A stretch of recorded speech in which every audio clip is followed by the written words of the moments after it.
Purchase your tracks today.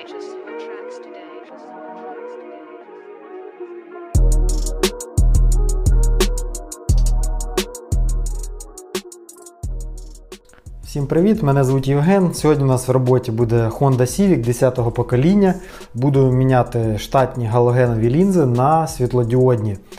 Лінзочки буду ставити Infolight A2 Pro. Обзор у мене вже є на каналі.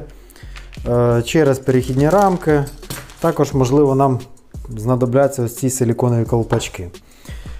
Ну, фари ось так виглядають у нас. В принципі, там галогенова лінза. Наскільки я зрозумів, там немає ніяких гвинтів регулювання ліво-вправо. Тобто фари у нас без електрокоректора і без можливості відрегулювати ліво та право. Ну, це я зараз їх зніму і подивимося, що вони з себе там представляють. Ксенончик у нас стоїть не штатний. Тобто, бачите, синій дріт і там блок розпалу. Тобто вже тут не штатний ксенон.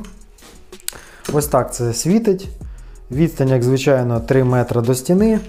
І давайте подивимось, що воно видає. Видає воно 2400 люксів максимум. Так, і тут у нас видає щось там 1300, 1400, 1600 майже. Ну, це рівень галогенового світла. Так, ну, приступаю, як звичайно, до розборки. Тут потрібно знімати бампер. Зараз зніму фари, подивимось на них поближче. Зняв фари з автомобіля. В принципі, не складно там знімається все. Подивимось на них поближче. Ззаду у нас роз'єм, я так зрозумів, для ДХО. Тут у нас поворот, ближнє світло і дальнє світло. У нас немає ні електрокоректора, ні гвинта ліво-право. Тобто у нас, ось бачите, тут просто як заглушки такі зроблені. Там просто винти, на яких опирається лінза, і один гвинт, який регулює вверх-вниз. Тобто при заміні лінз я буду ще дивитися, як вони паралельно стріляють, щоб потім вечором на дорозі у нас не вийшла ситуація, коли фари розбігаються в сторони або, наоборот, сходяться в одну точку.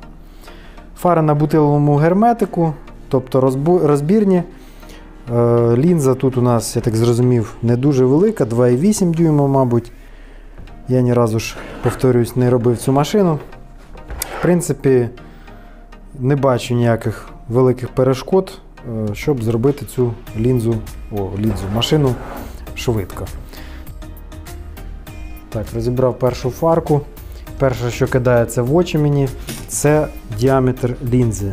Він достатньо невеликий і він дорівнює ось так от 72 мм знаружі, ззовні.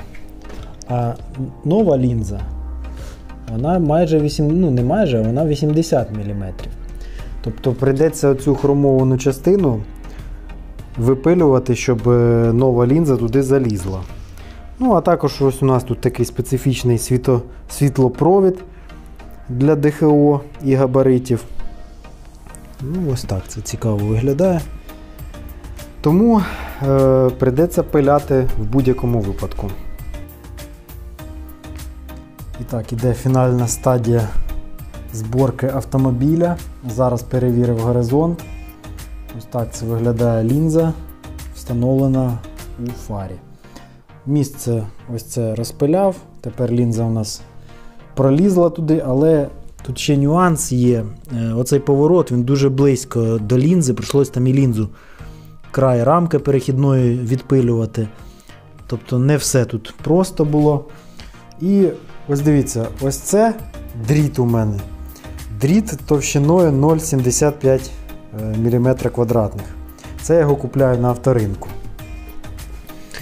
А ось це два дроти, це у нас ближнє світло. Ось дивіться. Ну, приблизно однаково. Тобто дуже тонке січення провода. на ближнє світло і на дальнє світло. Також тут такі волоски якісь. Я не розумію, в чому прикол. А ось дивіться, прикол в чому. Дріт для поворотника вже набагато товщий. Можливо, там зовня оболочка товста, але товстіше дріт виглядає, ніж для ближнього світла. Тобто ось поворотник. Інженери Honda щось, мабуть, не те курять, там, я нічого не розумію. Тобто лампа у нас там 21 Вт і дроти товщі, ніж на ближнє світло. Реально як волос уже дроти, просто навіть страшно до нього щось підключати. Ось 0,75. Просто якась єрунда, це, а не дроти. Зібрав першу фару. Все влізло, все помістилось. Там зазорчик є міліметра 3, 4, 5. І хотів ще один такий момент показати перед зборкою другої фари. Ось ця маска, вона на таких пластикових закльопках. Якщо ви захочете покрасити чи просто зняти, помити це скло, то прийдеться випаювати їх якось паяльником, зрізати там, або кожен сам вирішує, як йому це зручніше робити. І назад можна вже їх тільки клеїти, мабуть, або розпаювати ще якось. Скло було в більш-менш нормальному стані зсередини. Машина достатньо свіжа, тому я не став знімати. Як міг, там мікрофіброю позалазив, повитирав, повидував. Ось такий момент. Так, збираю другу фару і буду показувати вже, що вийшло.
Wipe away my tears, so sincere. Turn gray skies to blue.